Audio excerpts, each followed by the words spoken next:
I'm sure most of you are aware of the recent television special that claimed to give an honest, candid, and revealing look into the private life of one of the world's most successful and controversial celebrities, Michael Jackson. The revelations were explosive. The ratings were enormous. But Michael has claimed that what TV journalist Martin Bashir presented was a twisted and edited construction of scandal and innuendo, not a true representation of the interviews that actually took place. In the next 2 hours, we're going to give you an opportunity unprecedented in the history of television. We're going to show you footage that was never intended to be broadcast.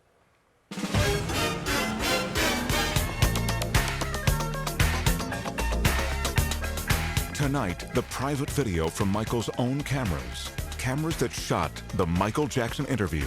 The footage you were never meant to see. As much as I do not speak about my family, I will. Right now. For the first time, Michael's ex-wife speaks out in public. My kids don't call me mom because I don't want them to.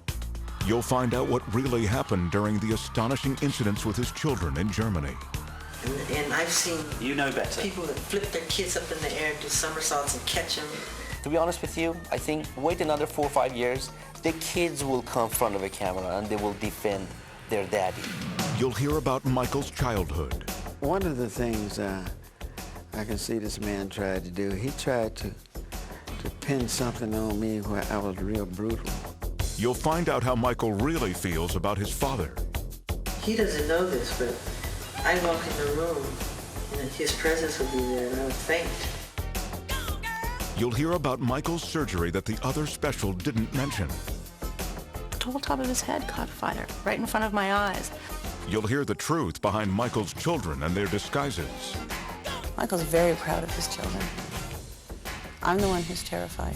You'll go behind the rumors of the Neverland Ranch. I never did. I would slit my wrist if I would hurt. And find out how those rumors have driven a family from their home. Gavin called me. He was crying on the phone. He went in gas station. The kid in gas station, they start kidding. Oh, you are the kid doing this with Michael. You slept in Michael. They ruined this kid's life. You'll hear from the people closest to Michael. I've heard someone say on the television that no one should be allowed behind those gates at Neverland, especially the children. They don't even know what they're talking about. Plus, a surprise revelation from the man behind the Michael Jackson interviews. There'll be a lot of controversy about this. This is tabloid stuff. Well, you're beyond this. I know. You're a respected Well, journalist. All tonight on the Michael Jackson interview. The footage you were never meant to see. Hosted by Maury Povich. With Mr. Bashir's full knowledge, Michael had his own behind-the-scenes camera documenting the major interviews. The quality of the audio and video may be a bit raw at times, but it will enable you to see and hear the interviews as they actually happen, and will allow you, the viewing audience, to draw your own conclusions.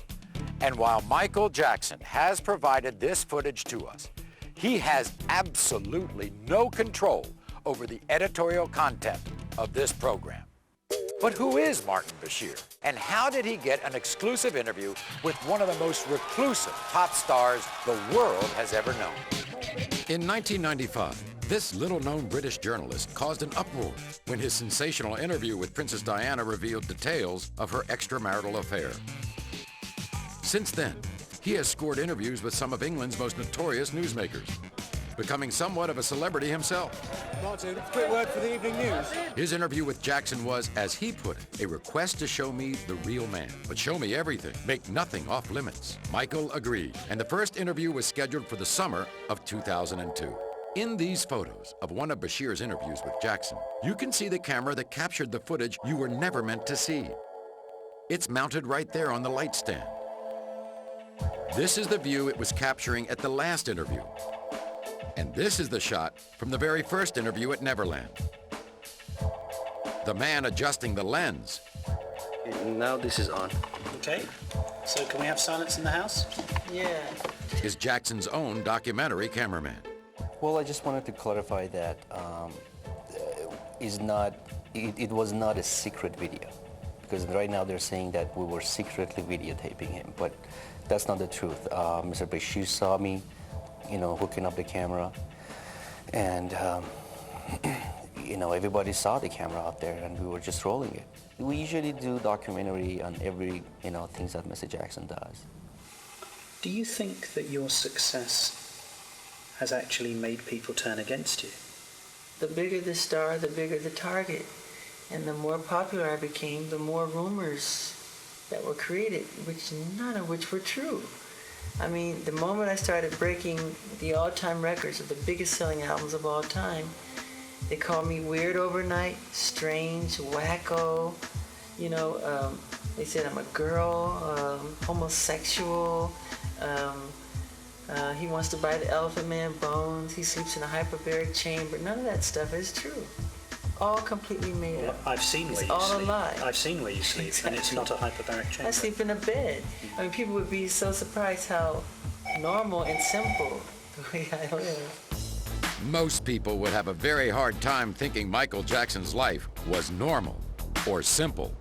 Maybe it's that ranch north of Santa Barbara, California, the 3,000 acres he calls Neverland. Neverland is an extraordinary, a breathtaking, a stupendous, an exhilarating, an amazing place. I can't gather together words to describe Neverland. What inspired you to make a home like this? What inspired me? It was so easy because it was me being myself, creating things that I love. And what I love, kids happen to love, or the child that lives inside the adult happens to love. You know, it is so easy because I'm just putting behind the gates everything I never got to do when I was a kid. Tell me why, is it so? Don't wanna let you go. I never can say goodbye, girl. Do you have regrets about the way your life has been? Somewhat. And what do you regret? When I was really little, around 11 or 12, I was under contract with Motown, and I would have to go to the recording studio. I had to go and make these albums because the summer tour was right around the corner, and right across the street from the recording studio was a ballpark, and I could hear the kids, you know, the roar of the crowd and playing and catching ball and having fun and playing tennis. And some of those times I so passionately wanted to just go over there and just play a little bit and not go to the recording studio and sing. Just to, you know, have some fun with the kids. And I couldn't.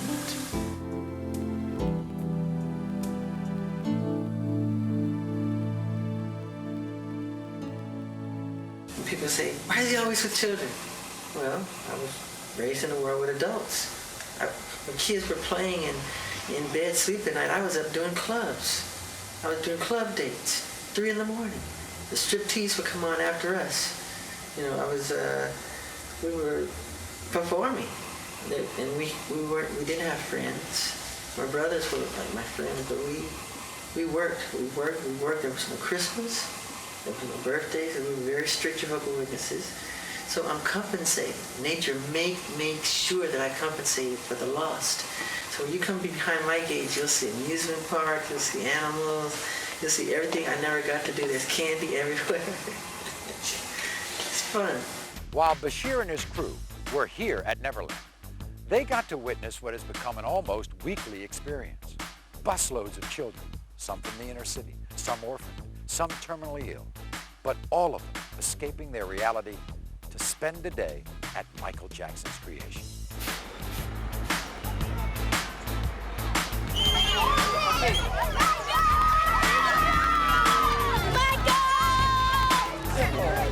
Listen, kids.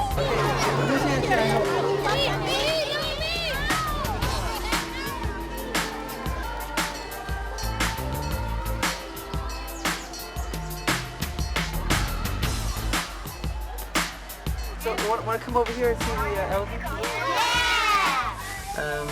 I feel totally at home with them. I can talk to them one-on-one because they don't judge you. You know, they're not looking for anything. They just want to have some fun, you know.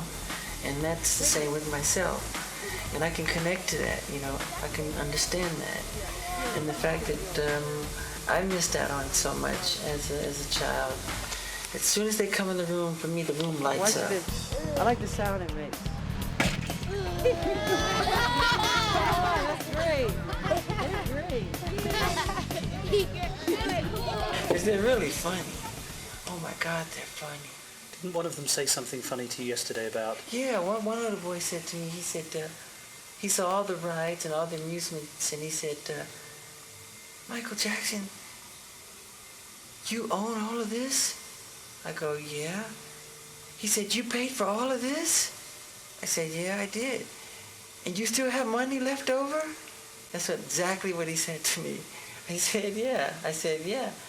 He goes, I can't believe it. He said, I can't believe it. That's exactly what he said. He was amazed that I still had money afterwards. We're Make-A-Wish staff members, and we are escorting all the Wish families that came to meet Michael. It's just great to be a part of it and see how happy they are.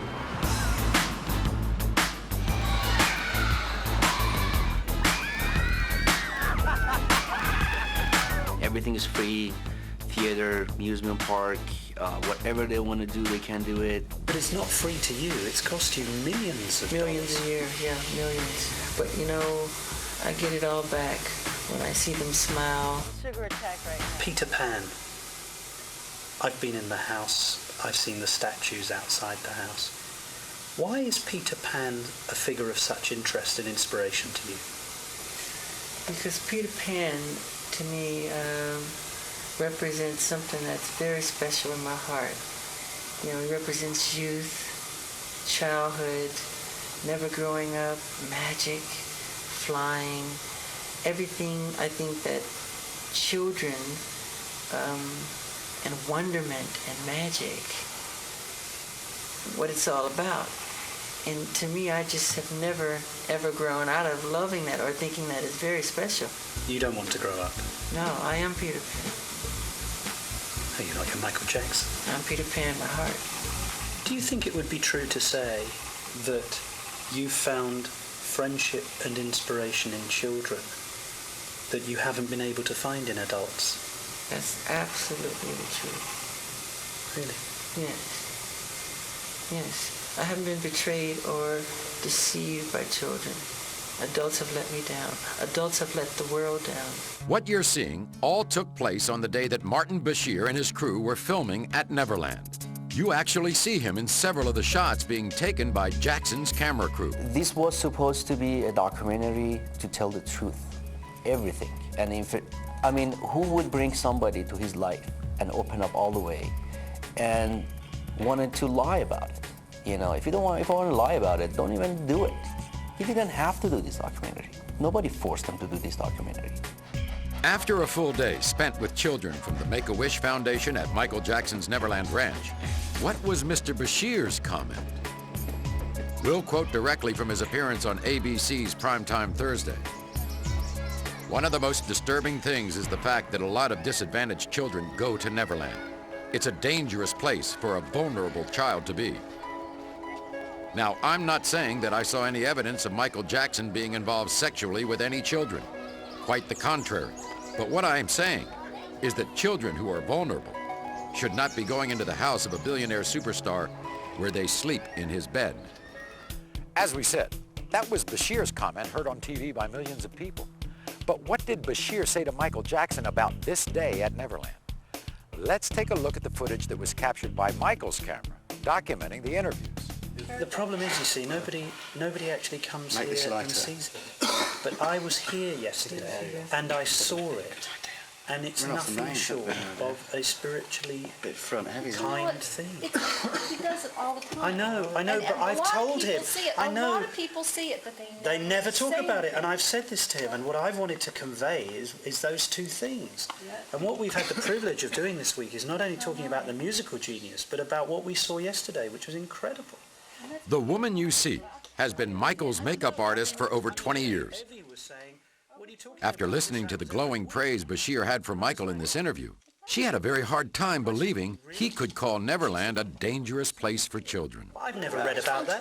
I didn't even... It's so hard for me to imagine that Michael opened up the gates not only to Neverland, but to his heart, to Bashir.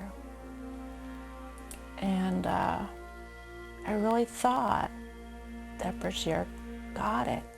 It's getting And worse. like, he does, I mean, I can't tell you, I go with him. You never see anybody talk about that stuff. what he did. But when Michael's talking, twist, but like when this- he's talking about the things that he's passionate about, it's obvious that it's in his eyes. Yeah, This is what's in his people heart. usually don't ask these questions of him. That's it. And if they do, they don't make it in the papers, they don't make it on the interviews, it's all the negative stuff. Stupid rumor. And they cut questions out, and they just like that's they right. make it. She's That's why he doesn't even do interviews anymore. They twist everything. From the moment I met him, I mean, I remember. How can people be so cruel? I read an article and I was crying, and he goes, It's disgusting. Well, we ain't doing that here.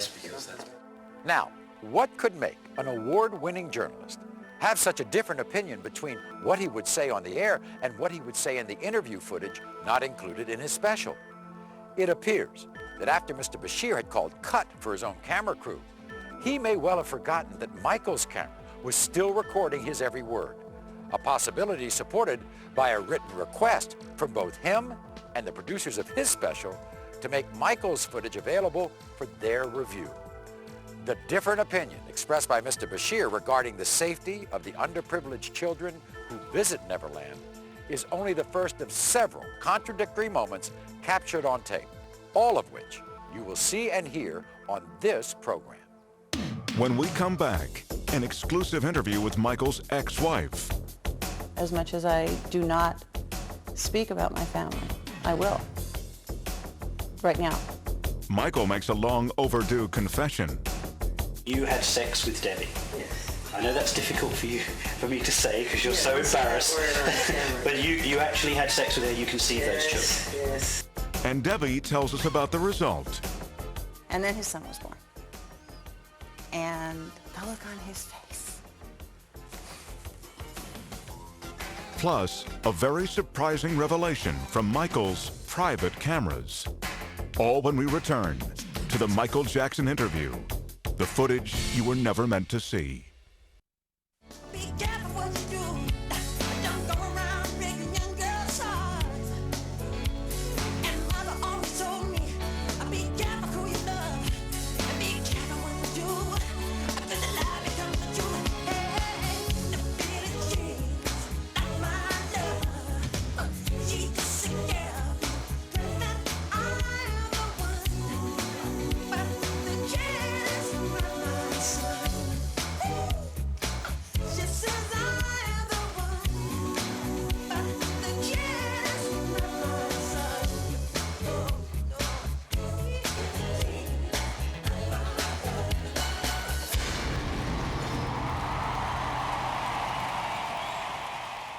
In addition to the never-before-seen footage from Martin Bashir's interviews, we have also been allowed unprecedented interviews with some of the people closest to Michael Jackson, people who have turned down very lucrative offers to tell the inside story of life behind the Neverland gates.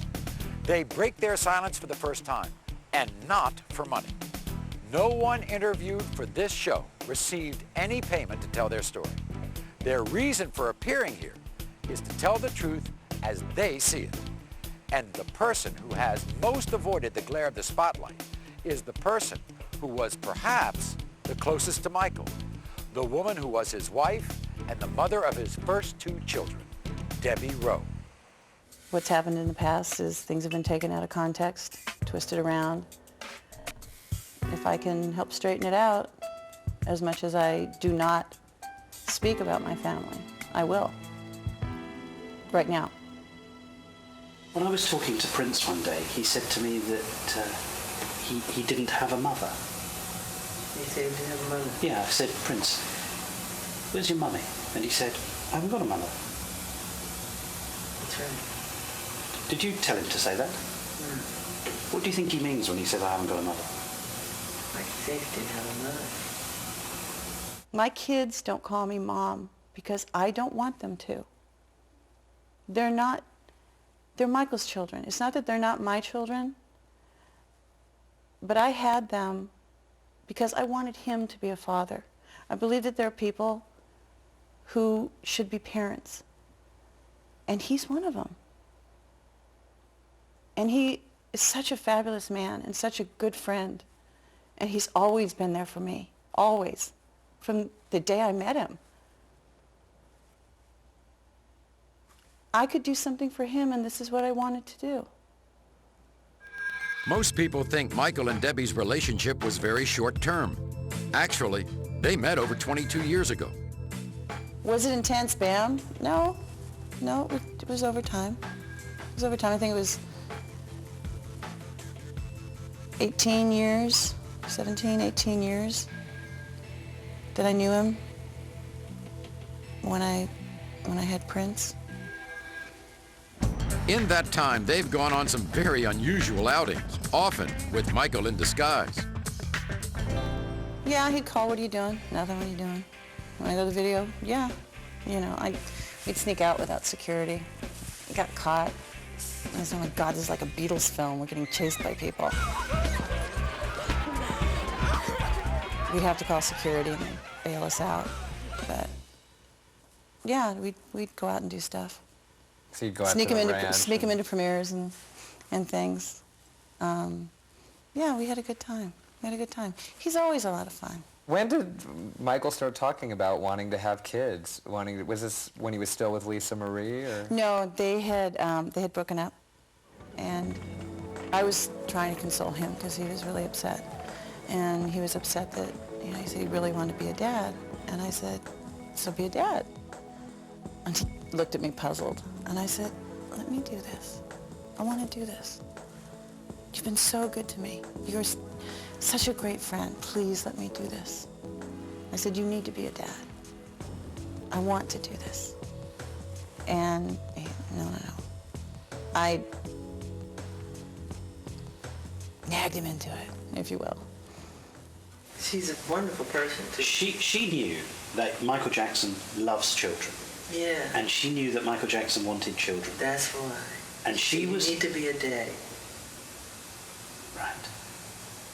She said you needed to be a daddy. More than she needed to be a mother. Yeah.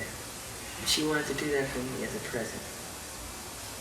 And if you're talking about romance, maybe then, if you want to have a marker, if that makes you and the rest of America feel that they need a marker, then you could probably use that. Once Debbie's pregnancy became common knowledge, the tabloid world had one burning question. Did they or didn't they? The first two, Prince of Paris from Debbie, which was natural conception. You had sex with Debbie. Yes. I know that's difficult for me to say because you're so embarrassed. But you actually had sex with her. You can see those children. Yes. From the first moment Debbie learned she was pregnant, Michael warned her of what was to come. He said, you don't know what they can do. And I said, oh, Michael, come on. We're having a baby. Normal people have babies. We're having a baby. Come on. How can that be weird? We're having a kid. That, if anything, that's beautiful. It's wonderful. It's great. Boy, was I wrong. I found out at one point a picture of me pregnant was worth $500,000. To who and why? Have they never, ever seen someone pregnant before? Am I supposed to look different pregnant because it's Michael's baby than someone else? As you've heard, the decision to have Michael's child was easy for Debbie. The actual birth was another matter. And we were very excited. Michael was definitely more excited than I was. You know, he was so excited when we had a contraction. And he was there. We had videos, we had music, you know. And it was long. It was 23 hours. And I have a very colorful language. And every time I went to say something, Michael would cut me off with shoot or fudge. Oh, he doesn't like cursing. Or he didn't think it was necessary when there were other words would do. So, but he was there the whole time, held my hand, stroked my head, I think I puked once, and I was so embarrassed, and he was like, stop, you're fine. This is beautiful, this is wonderful. I said, I'm gonna die. No, you're not gonna die, this is great. Okay, we're crowning, you know, and Michael, bam, he's right there. And he goes, oh my God, this is so beautiful. Now, having come from a medical background, there is no way, blood and stuff, there's no way, it can't, sorry, I don't come from that background. It's like, Michael, it can't be that beautiful. Oh, he was welling up. And then his son was born. And the look on his face.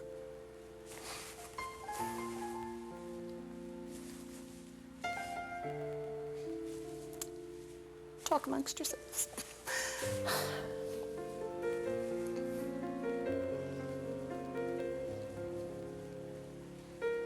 I'd never seen him that happy. And that's what made it wonderful for me, was to see the look on his face.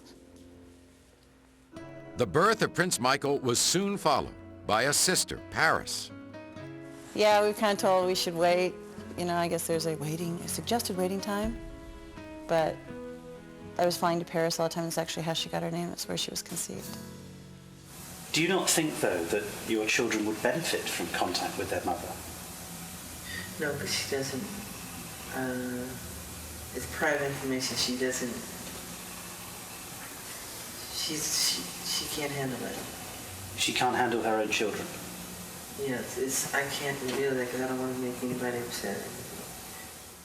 While Michael may seem reluctant to discuss Debbie's absence from their children, Debbie had no reluctance whatsoever. People don't understand that, and they want a traditional, they think that something has to be traditional, and they have this notion of beaver cleaver. That wasn't reality in the 50s, and that's not reality, you know, in the 21st century. We have a non-traditional family, and if it makes people uncomfortable, it's a shame that they're not more open. We are a family unit. Michael and I will always be connected with the kids. I will always be there for him. I will always be there for the children. And people make remarks, oh, I can't believe she left her children. Left them? I left my children? I did not leave my children. My children are with their father, where they're supposed to be. She preferred them to be with me than with her. So, this mother carries both children for 9 months in her body, and she gives birth to them, and she prefers that they have nothing to do with her. Split up because they got to a point where I couldn't deal with it. I couldn't deal with the fact I couldn't go to the grocery store. For 2 reasons. 1, I'd get followed. 2, I'd have to look at crap on the newsstands that are right at the register as you go out that wasn't true. You know, I wasn't used to it. I like doing things for myself. Michael's more than generous. He said, we don't have to go to the grocery store. No, but I want to. I really want to. I want to go back to what I can go back to. That was what I was used to. That's where I'm comfortable. Doing this is very uncomfortable for me. Talking about these things is extremely uncomfortable for me. But it's hard when you're an entertainer, you know. It's hard to have a marriage, and I mean, one day I'll be married again, but it's too soon. I went through 2 tough divorces. So I'm married to my fans. I'm married to God. I'm married to my children. I'm married to life.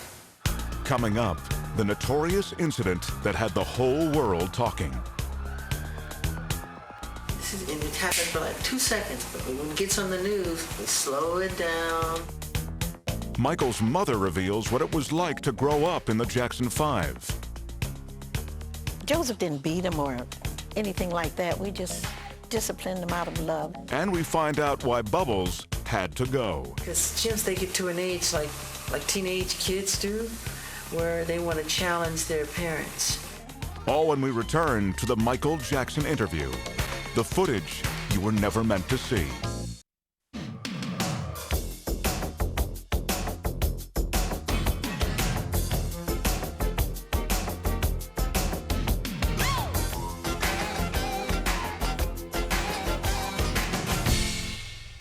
When Martin Bashir arrived to film Michael and his children, Bashir was immediately confronted with one of the major worries of celebrity parents, the horrible danger of kidnapping. Consequently, as a security measure, public appearances by Michael's children required that their faces be hidden behind masks or veils. Because you don't let anybody see the children. Look, I don't want a Lindbergh baby. Somebody took Lindbergh's baby, Charles Lindbergh's baby, took him in the forest and burned him to death. Okay, so I don't want that to happen to my children. Bashir's repeated questioning fails to establish one important fact: whose idea it was to wear them. I obviously have some influence, as their faces are still covered. That was my request, not his. Michael's very proud of his children. I'm the one who's terrified. I'm the one who's seen the notes that someone's going to take his children. They're not. They're not. Whatever can be done, they're not. There's nothing more terrifying than looking at a piece of paper that says, I'm taking them.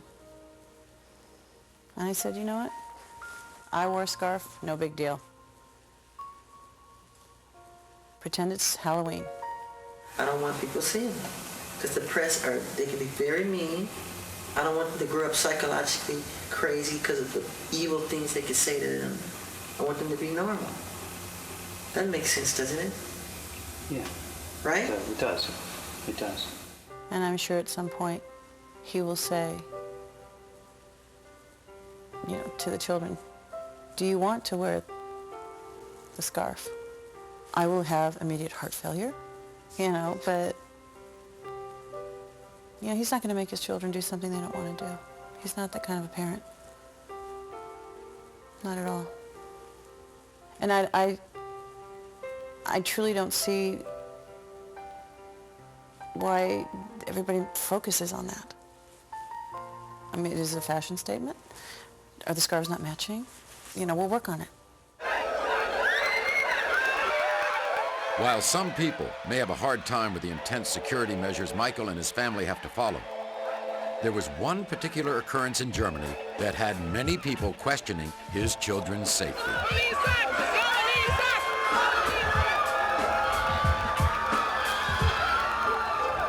Take, for example, what happened in Germany, where there was a huge outcry, and you suffered a great deal of negative comment in the press. Yeah. Was there no one in your group who said, Michael, even though you're not going to damage your child, and you would never harm your child, but Michael, if you dangle blanket over a balcony, you are going to be severely criticised? No, because... Was there no one in the room who would say, Michael, don't do it? My governesses were up there. And they didn't say no? No, because I was holding that baby strong, hard, tight. No, that's exactly what I'm saying, though. And I know better. And I've seen people that flip their kids up in the air, do somersaults and catch them. And, I get caught up in the moment. It's holding on tight. Just let them give a wave. But it happens for like 2 seconds. But when it gets on the news, they slow it down. They don't show the crowd. It makes me look like I'm this eccentric idiot dangling his baby over a balcony like a nut. I think the media took it and ran, like they do everything else. Yeah. And it's just like, oh my God, he's not dropping the baby, please. Please. They blew it up into something it's not. That we know about so misunderstood. Explain it. What don't we know about it? What should we know about him we don't know?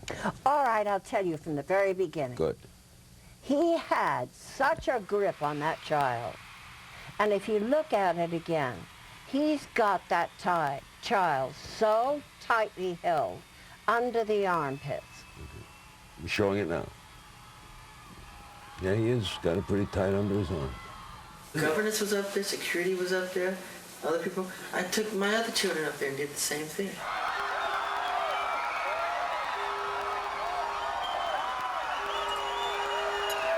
Like I said before, he's very proud of his children, you know? And to listen to his fans all night long, they're so adoring and so loving and loyal, and they'll be there all night. And they wanted to see the little one, and he showed them the little one. Nothing inappropriate. May not have been the best thing he's ever done in his life, but certainly I think it was made too big a deal of. Even now you're happy that you dangled him over the... Not happy that I dangled him over the balcony, no. You're not happy happy that I let the kids No, but give that... a wave to him. In spite of his admission that he was not happy about the incident, it still did not seem as troubling to Michael as it did to people around the world. A point Martin Bashir made both in his TV special and in his comments on Primetime Thursday after the show aired. He said that they are restricted, they are overly protected. I was angry at the way his children were made to suffer. What he said about Michael's parenting skills in the footage that was not aired appears to paint an extremely different picture. And we must stress, what you're about to see and hear happened during Bashir's final interview with Michael, long after the incident with the baby on the Berlin hotel balcony. One of the things that I noticed about you over the last year is your relationship with your children. And I have to say to you, and I didn't know you before, and you haven't put on a front, your relationship with your children is spectacular. I love them. And in fact, it almost makes me weep when I see you with them, because your interaction with them is just so natural, so loving, so caring. Thank you so much. And everybody who ever comes into contact with you knows that. I'm crazy. I would die for them. I mean, I'm crazy about them. And I tell them. I look into their eyes every day. I make sure I do it. I say, look at me. I say, I love you very much. In the eyes. What they actually say to you is they love you and you say, I love you more. That's what you say every single time. Say that, right? That's your phrase, and I've heard it. I've heard it once. I've heard it a million times. Yeah, and they say such sweet things sometimes. Like, and I didn't tell them to say it. They say it all the time. Like Prince will come to me and say, Daddy, thank you for giving me a brother. All the time. You know, parents will say that too. Thank you for giving us a brother. You know, and I would like to have more children. You know what? If he called me tonight and said, let's have 5 more, in a heartbeat. You would do it again In a if heartbeat. he asked you. But in a heartbeat. Now, what could have persuaded one of the world's most reclusive superstars to grant an interviewer and a camera crew entrance into his life? Now, according to Jackson, it was to answer many of the important questions that tabloids and fans have been speculating about for years. As you've seen, not all of those important answers made it on the air. And as for the not-so-earth-shaking ones, well, they were edited out too, like the whereabouts of Mr. Jackson's former constant companion. Where is Bubbles now? Bubbles is, he's with a caretaker with like 40 to 50 other chimps, because chimps, they get to an age like teenage kids do, where they want to challenge their parents. Like if your father tells you to do something, you go, why? Why do I have to do it, Dad? And chimps are very much like that too. They'll challenge you, and it can become dangerous in a way, you know. And if they get angry with you and decide to take you on, it's no match. I mean, they're very, very strong. If they can take your finger off, they're very powerful. But while Bubbles was living at Neverland, Bubbles, the other animals, and Michael were virtually inseparable. Many people made fun of me with my animals, you know. If I come home from a hard day at the studio and I come home to my deer or my chimps, and I can hug them and they don't ask you anything, they don't complain, you know, they don't gossip. They just want a hug and some love and get on with it. You know, where's the pizza? Whip out the ice cream. Because the chimps, they love snacks. And, you know, they run around and they help me clean the room and they help me fix up things, you know, and their DNA is literally identical to ours if you look in the microscope. And they're amazing. Chimps would help you clean the house? Yeah, they help me clean up my room. They help me dust. They do the windows. They flush the toilet after they use the bathroom. And you let the chimps use your own bathroom? Sure, yeah, of course. Bubbles would go himself. And he'd sit at the table and he picks up his spoon and his fork and he eats, and he's very polite and very intelligent. While in Berlin with Jackson, Martin Bashir was invited to accompany Michael and his 2 children on a trip to the zoo. But because someone had evidently tipped off the press, the paparazzi were out in force, causing chaos and a potentially dangerous situation for the Jackson family. Do you know it took us 3.5 hours to get in and out, and we spent 4 minutes in front of the gorillas? It was chaos, Michael. Yeah, it was chaos. You filmed it, right? Yeah. I was in the middle of it. Our cameraman fell over. Yeah. And at one point, Prince got hurt by someone's umbrella. Yeah. Do you really think it was worth the pain of 3.5 hours for 4 minutes in front of the gorillas? Well, I'm not a foreseer of events. I'm not a soothsayer or a prophet of any kind, but I didn't know that was going to happen like that. As you've seen and heard from Michael's behind-the-scenes camera of Bashir's interview, Bashir seems to express a genuine concern for the welfare of Michael's children and raises the question as to Michael's apparent lapse of parental judgment. Bashir comments, "It was no kind of trip for 2 young children, and everyone could see it, but Jackson himself." But what Bashir doesn't include is Michael's explanation that Michael was informed that the zoo would be closed during his visit. I go to the zoo all the time. I go usually when they close it down. And they told us this would be closed down, and they didn't. They left the gates open, and fans and people start pouring in. Well, in fact, what the owner said, because I was there, he actually said that his view was, at the end of the normal opening hours, he would have closed the zoo and then just opened it for you and your family. But you decided not to go then. You wanted to go in the day rather than... It's not true. Is that not true? It's not true. That was what he said. I wouldn't want to go in the day, especially if I don't have a problem with the sun. And well, it was winter in Germany, so it wasn't. Yeah, it wasn't. Nighttime summer. would have been much cooler. Yeah. But wouldn't it have been better to have gone at night? Yeah. So why didn't you? I never knew that was the proposal. I thought we had a slot and that was it. This was like just a misunderstanding from the zoo part and, Michael's people, and they thought the zoo's going to be closed, but it wasn't. But that whole thing was not a big deal. I mean, he goes through that all the time. Coming up, Michael's video cameras capture a very revealing moment. So they're so quick to call you strange and weird. It's almost as if you're forced to be different. Michael's father reacts to Bashir's special. Well, one of the things I can see this man tried to do, he tried to pin something on me where I was real brutal. What caused the surgery the other special didn't tell you about? He was so badly burnt on the top of, the whole top of his head caught fire right in front of my eyes. The devastating disease that Michael claims turned him porcelain white. Said I was putting on cream to make myself lighter. That's not true. I didn't like it. And friends of Michael who were forced to leave their home. All when the Michael Jackson interview, the footage you were never meant to see, continues. We'd like to remind you that while Michael Jackson provided much of the footage you are seeing tonight, he has absolutely no editorial control over the content of this program.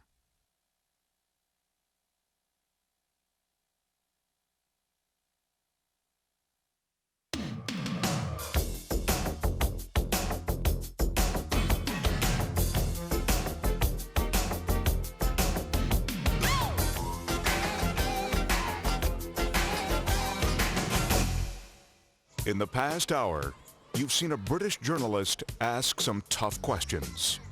What hurts you most? When they lie. The lies. They're complete lies. And some tougher questions. You had sex with Debbie. Yes. I know that's difficult for me to say because you're so embarrassed. You're about to hear Michael Jackson's family rally around him, voicing their support. They can go and talk to these children all they want. They're not going to find anything. What they need to do is leave him alone. And voicing their disagreement. I hear Michael saying that he's lonely, but back in those days, Michael had his brothers. He had all his brothers to play with. You've seen Michael's ex-wife come forward for the first time with expressions of emotion. I'd never seen him that happy. And that's what made it wonderful for me. And expressions of strength. I do not leave my children. My children are with their father, where they're supposed to be. But most of all, you've seen Michael Jackson's own private cameras catch the good, I think God outdid himself when he created children. the bad, If you dangle blanket over a balcony, you are going to be severely criticized. the strange, You let the chimps use your own bathroom. Sure, yeah, of course. Bubbles would go himself. and the strangely human. I am Peter Pan. Are you not your Michael Jackson? I'm Peter Pan by heart.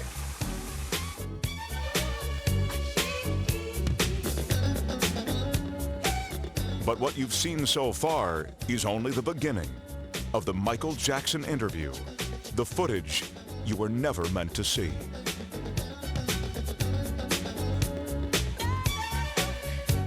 Oh, baby, give me one more chance. Show you that love you. Won't you please let me back in your heart?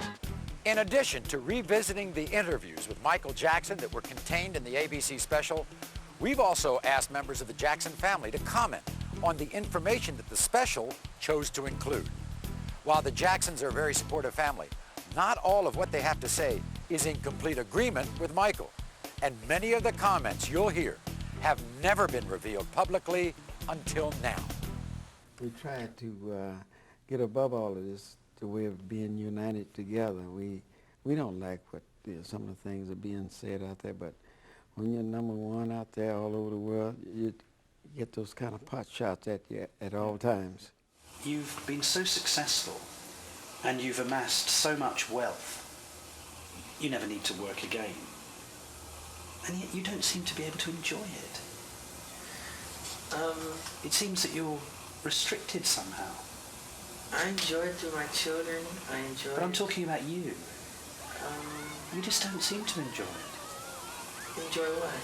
Enjoy your success. Enjoy your wealth. It's hard to, I can enjoy it behind my gates, but I can't go out and enjoy it because it becomes work all over again. Working has been Michael's life from the time he was 5 years old. Oh, darling, I was glad to let you go. And as we've already seen, missing out on his childhood continues to affect him to this very day.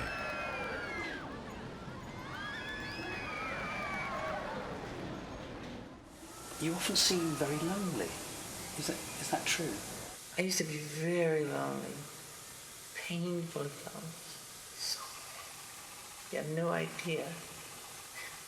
I used to walk the streets looking for people to talk to. I hear Michael saying that he's lonely, but back in those days, Michael had his brothers. He had all his brothers to play with. Yeah, all of us. Oh, and so, and the kids that he bought all the candy around, he buy so much candy, and kids would be in a circle, standing around in a circle, and they all be eating candy off the allowance I had given him. But one thing he enjoyed, to see those kids eating that candy, he'd be laughing.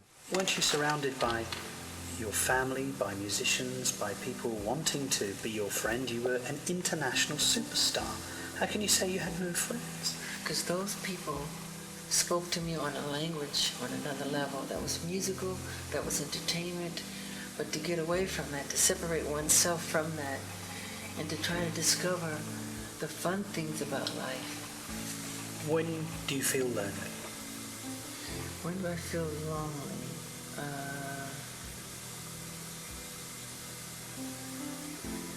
I can be, usually in hotels when there's thousands of friends chanting, you're out in the street, they're using sleeping bags and they're chanting how much they love you and everything, and you can't get out, you feel trapped inside.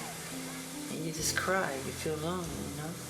And there's all that love out there, but still you really do feel trapped and lonely that you can't get out. And if you go to a bookstore, if you go out, if you go to a club, which I don't like clubs, you know, every book you buy, they wonder, why are you buying this? Why is Michael Jackson buying this? Why is he reading this? Or you go to the club, as soon as you go in there, every song is my song, as if I want to hear my music. And everybody starts chanting for me to dance. So it becomes a show all over again. So you can't go anywhere. So wherever you go, you know. That's not much of a life, is it? I know, it's difficult. And I don't want to complain like I'm complaining, because it comes with the territory, but I don't think people understand the other side that comes with it. So they're so quick to call you strange and weird, but it's almost as if you're forced to be different, because it's not normal life, you know? I can do the normal things, go to the store and buy a piece of bread, a piece of candy or something. He can't do that. So that would cause you to become a recluse or to sort of be withdrawn. Do you not sometimes wish that you could go to the local store and of course buy yourself some food and come back, or go to a bar? Of course, I want to go to the market, like one of those markets, and take one of those carts and throw some food in there and go down the aisle. I would love to do that. Can you do that? No, of course not. Of course not. I tried, and the whole place stops, you know, and everybody's chanting and getting your autograph, and it's hard. It doesn't work. That's why I love putting on disguises. One of the disguises Michael would wear in public was from his music video, Ghost. A makeup process that took several hours and would turn him into a completely unrecognizable and very large white man. I'll sit on a bench at Disneyland, a fat suit. I just sit there and I love it. I learned so much. Watching people, studying people's characters. And that's what I like. I like going inside. And that's the same thing with performance. You can tell right away when an artist, you can read it on her face when she's dancing. She's counting 1 and 2 and 3 and 4 and 5 and 6 things. You can see it. But that's the wrong concept for dance. Dancing is about feeling, not about thinking. So when they count, they're thinking. You feel, become the bass, become the drums, become the guitar, the strings. You just become a oneness, you know?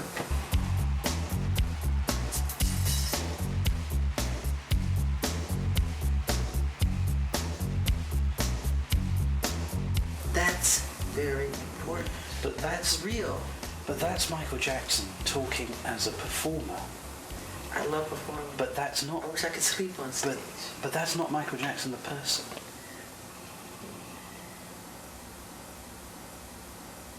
One of the most compelling and revealing lines of questioning that Martin Bashir pursued had to do with the strict discipline that Michael and his brothers endured at the hands of their father.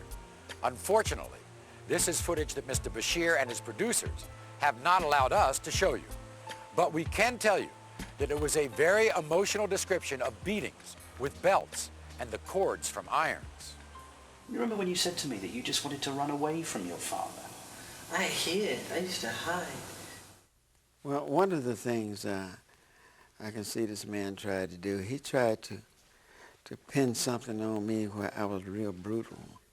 And raising these guys, Jermaine and all the rest of them, they all got whippings. But they didn't get no beatings, you know. They got whippings. And we were disciplined in the way that which he knew. And during that time, all children and parents at the time, they whipped their kids. We had to be in before the lights were on at night, and we had to ask for things. And I thought it was great because it allowed us to become what we became. We never got on drugs. We never got in trouble. And I see the difference from my upbringing as when I came to California, and friends that I went to school with, how they would curse their parents out and slam the door and disrespect them. Joseph didn't beat him or anything like that. We just disciplined him out of love. And the Bible says if you love a child, you will discipline them. The discussion of the strict discipline and verbal abuse by Michael's father went on for almost 8 minutes in Mr. Bashir's finished special. But what he did not include was a short but very revealing comment from Michael about his father. He just I don't think how much he hurt me when he was little, but he's a genius. The man is a genius. At the same time, he is a genius. He really is. But Michael, he injured you when you were a child. Yeah, but look what came out of it. Well, maybe I wouldn't have the affection for the kids that I have today, wanting to help them.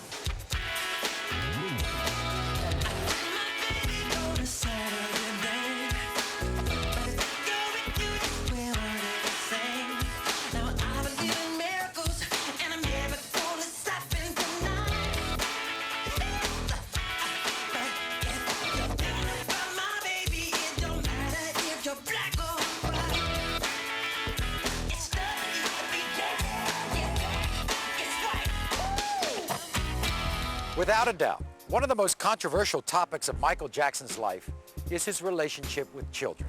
The scandals and rumors surrounding allegations made against Jackson are the subject of seemingly endless speculation. As we told you before, Michael Jackson has no editorial control over the content of this program. What you see and hear is intended to be an unbiased presentation that allows you to draw your own conclusions.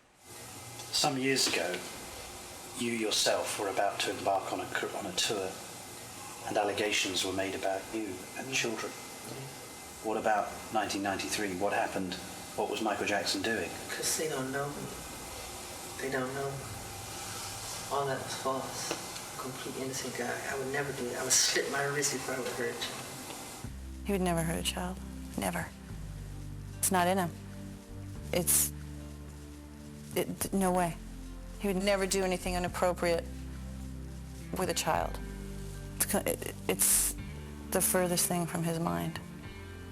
When those allegations came, 93, I think it was devastated.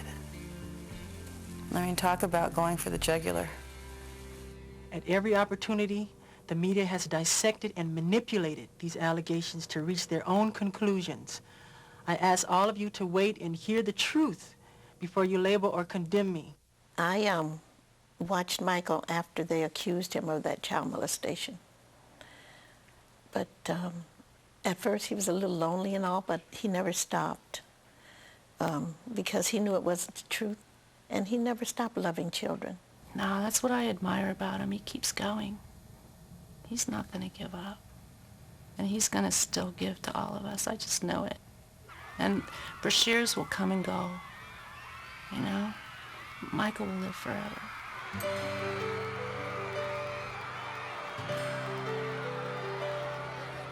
Apparently there's some confusion with sleeping in beds. My favorite thing to do is to sit in bed and watch TV. If you're coming over, take your shoes off, get on the bed, or watch the TV.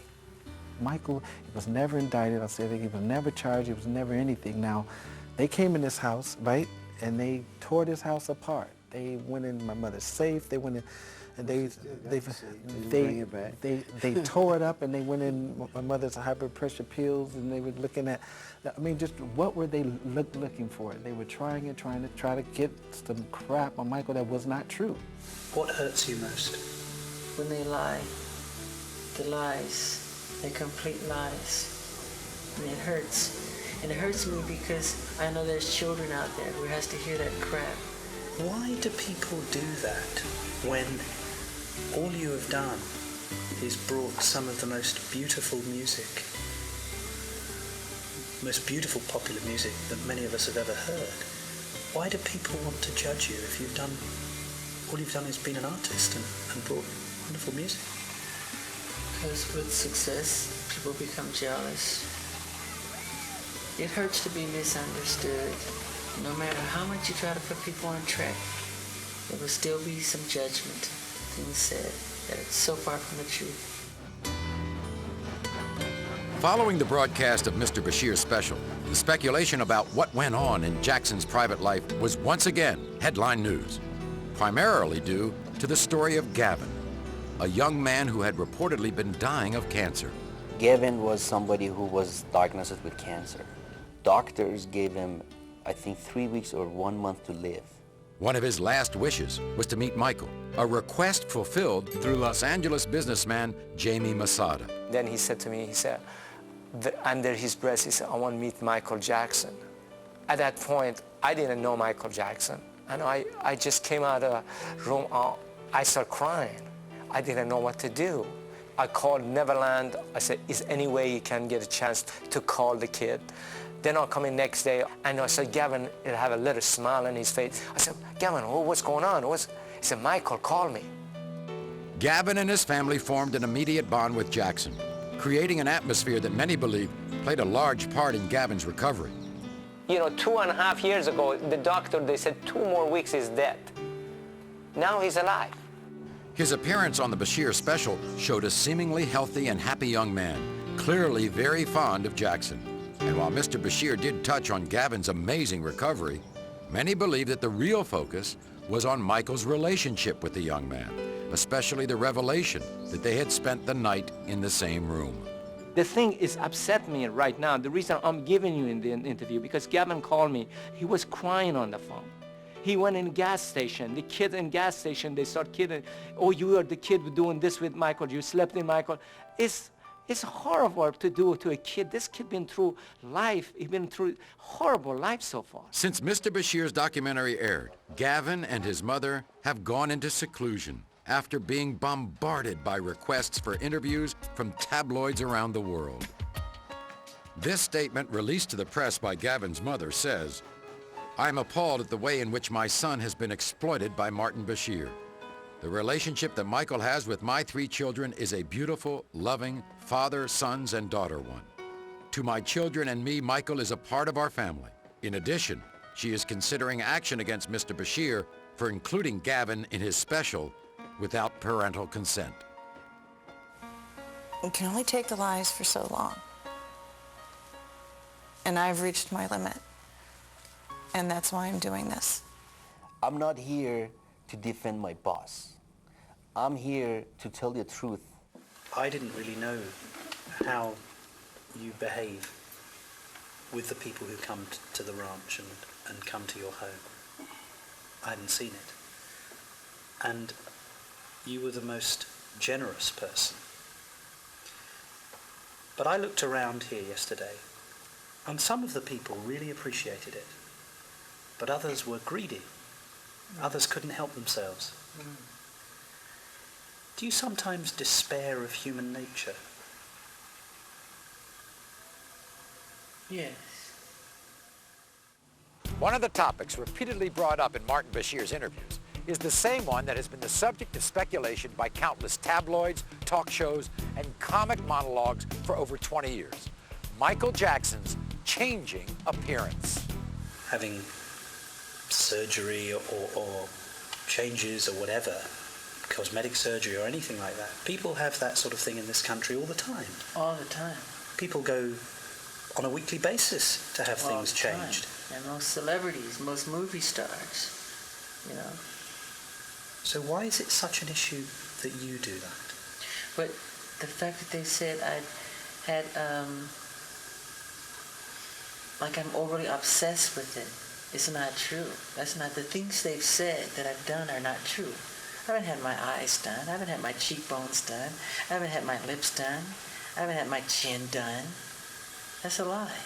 They just go too far. In the final interview 8 months later, Martin Bashir is still doggedly pursuing rumors of Michael's plastic surgery. I look fine. You look fine. I'm the one that looks stinky. That's nice. But you don't look stinky. An area of his life Bashir said he felt Michael had been less than honest about. You know, you physically changed, haven't you? The photographs of you, if I look at them. No, it's called adolescence. It's called growing and changing. Yeah, but even the shape of your face has changed. No, it has not. I've had no plastic surgery on my face, just my nose. It helped me breathe better so I can hit higher notes and have clearer. The press is like to add on all this stuff. Nothing's been done to my eyes, cheekbones, chins, lips, nothing. They made it all up. Do you think that people do go too far with plastic surgery, generally? Do you think it's become... Up to them. So why are you so defensive when people say Mick Jagger's had one, Paul McCartney may have had one, Michael Jackson's had one? They don't do it that way. What do they do? They just pick on me like I'm the only one that does it. That's why. So if people said, well, actually, Michael's the same as everyone else, yeah, then it wouldn't upset you so much. It wouldn't upset me so much. You know, if you want to have a facelift, you have a facelift. Yeah, if it makes you happy. Regardless of your opinion about the extent of Michael's plastic surgery, one fact is clear. Martin Bashir's TV special made only passing reference to one of the most noticeable differences in Michael's appearance. Bashir quoted people as saying that when Michael Jackson was a boy, he was a black kid. And now as an adult, he looks like a white man. Which was a rumor. They said I was putting on cream to make myself lighter. That's not true. I have vitiligo. You have a condition. Vitiligo is a medical condition that Jackson claims has afflicted him for more than 20 years. This disfiguring skin disease affects nearly 2% of the world's population and strips all pigmentation from the skin. The result is not just pale, but porcelain white. The beginnings of the vitiligo started happening relatively early. You know, he even was trying to hide it from me. He tried to hide it for quite a while. You know, he'd always try to cover with makeup and even out his skin tone and everything until it just got so extensive. I mean, it's all over his body. We were always trying to hide it and cover it for the longest time until he just had to tell Oprah and tell the world, listen, I'm not trying to be white. I have a skin disease. The loss of pigment exposes vitiligo sufferers to great risk of skin cancer, requiring constant shade from the sun and thick makeup or sunblock to lessen the exposure. You know, in the beginning, I tried to cover the light spots to the darkest part of his skin, but then it became so extensive that we had to go with the lighter part of the skin because his whole body was reacting. He'd have to be in complete, full body makeup every inch of his body. You know, so it was easier to make the transition to him being to the lighter shade that he is. But for Michael, one of the most painful side effects of vitiligo is the reminder of the earlier skin trauma that humiliated him as a child. You talked about how when you went through adolescence, you had a terrible time. Yeah. And in fact, I had a look at some pictures of you during that period. And you did have a lot of spots. Yeah. Yeah. And being shy as I am and was, then even worse than. Terribly shy. It was like a disease. Perhaps the most startling omission regarding Michael's history of plastic surgery came during a discussion of the procedures that Michael admits to having. You're saying you've only ever had one piece of surgery on your nose? 2. You've had 2? As I can remember. This is where the TV show stops. But had they included Michael's answer from just 10 seconds earlier, they would have allowed him to remind us of a serious injury that severely affected his appearance. No. I was severely burned. Yeah. But apart from having that surgery because of obviously the injury of the fire. January 27, 1984. Michael was shooting a commercial that attempted to duplicate a concert performance.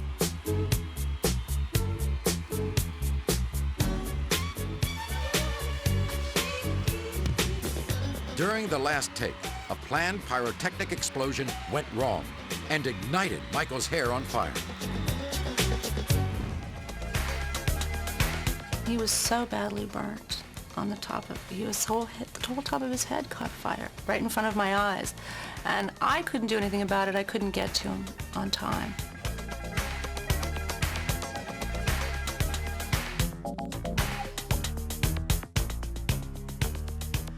But Miko, Marlon Brando's son, was able to push away the barricades and jump on him and put out the fire with his bare hands.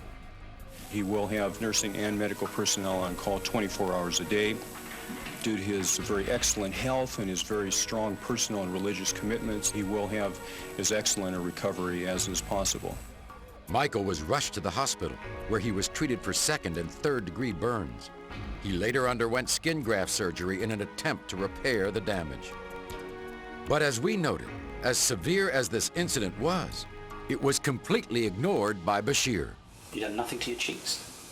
No. These cheekbones? Yeah. No. You haven't had any inserts? No. My father got... What about your dimple? Can we get over this plastic surgery garbage? This is tabloid stuff. Well... You're beyond this. I know. You're a respected well, journalist. I know. The problem You're is... getting tabloid. When we return, we'll take another look at some of the answers that were never heard. They call me weird overnight, strange, wacko. You know, they said I'm a girl, homosexual.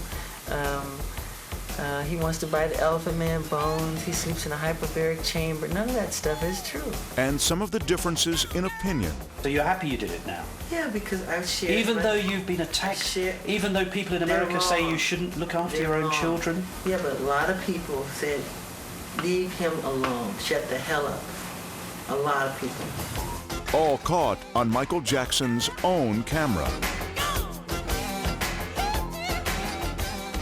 When we return to the Michael Jackson interview, the footage you were never meant to see.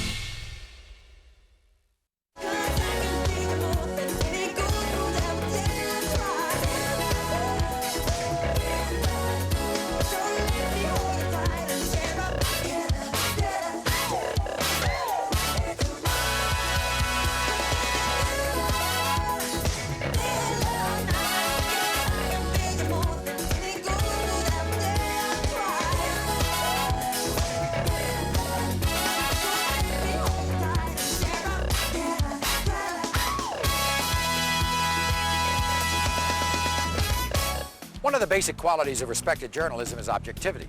Now, as you may have heard in several recent news stories, one of Michael Jackson's prime complaints about the reporting featured in Martin Bashir's documentary and subsequent interviews with the press was his lack of objectivity. As we've already seen, some of Mr. Bashir's comments that made the air appear to be quite different than opinions he expressed in Jackson's behind-the-scenes footage.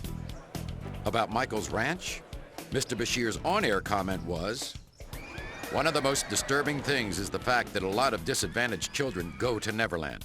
It's a dangerous place for a vulnerable child to be." But what he said behind the scenes was this. I was here yesterday and I saw it, and it's nothing short of a spiritually kind thing. This comment about Michael's method of raising children was included on Bashir's special. They are restricted. They are overly protected. I was angry at the way his children were made to suffer.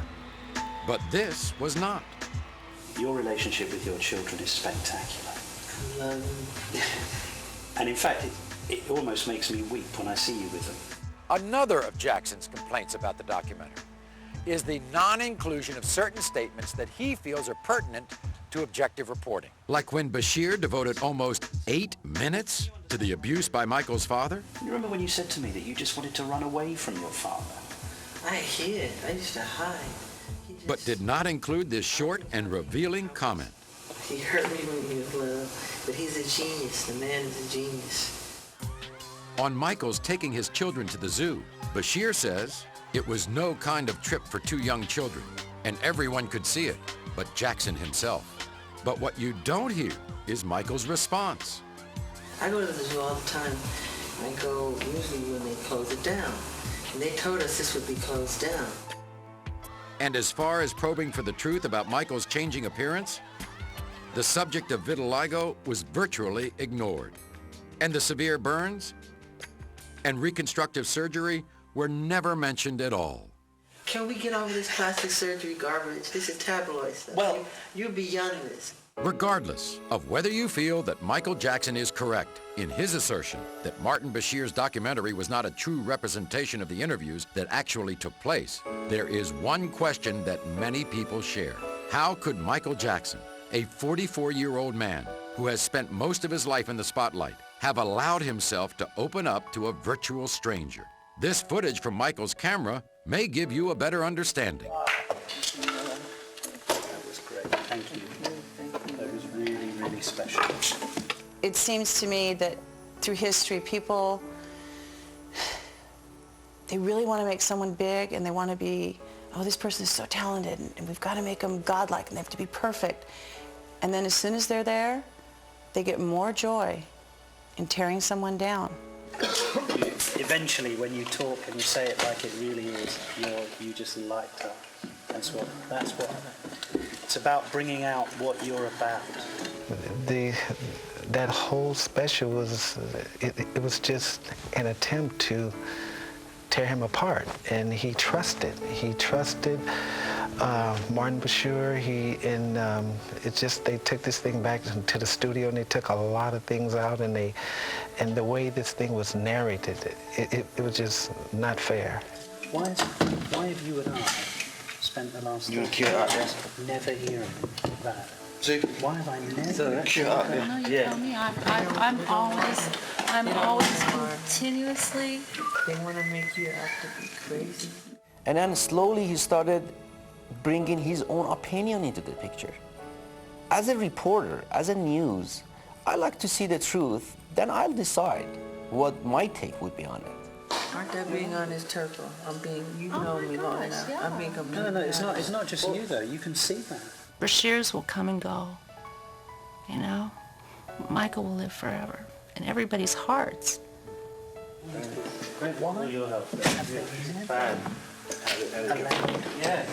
Just spoken to him and allowed him to speak. If indeed this video, whatever it was that was shot, is supposed to be about Michael, then it will show him as a caring, loving, understanding father, person, human being. Because that's what he is. No matter what you may feel about what you've seen on this program, it's hard to deny that Michael Jackson is a complex and controversial subject who elicits a passionate response from virtually everyone who comes in contact with him, whether through his music or his private life. In the past 2 hours, our only goal has been to present an objective view of events, showing them as they actually occurred and allowing you to draw your own conclusion. But we do feel it's appropriate to leave you with one more piece of information. Mr. Bashir is quoted as saying, "Michael Jackson is a marvelous father to his own children, and I never saw anything that would qualify as a criminal activity." This comes from an interview dated just a few days ago. Thanks for joining us, everyone. I'm Maury Povich. Good night.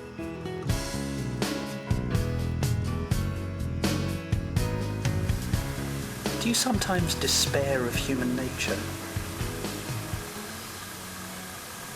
Yes. Yes, of course. I mean, can you ever do anything that's right? No. No. No matter what you do, there's always somebody that will say something about it. They're opinionated, you know? No matter what you do. No matter how good your intentions are, there's always some jerk, some mean-spirited person to try to bring you down. And all you wanted to do is bring some love and some joy, and you know, that's all. And Granada, which made Living with Michael Jackson, maintained that it was a fair and honest portrayal of the man. They stand by their programme and dispute the conclusions reached in tonight's show. Coming up next on 5, a look at the man behind the gangster rapper from Staines in Ali G before he was massive. In just a moment.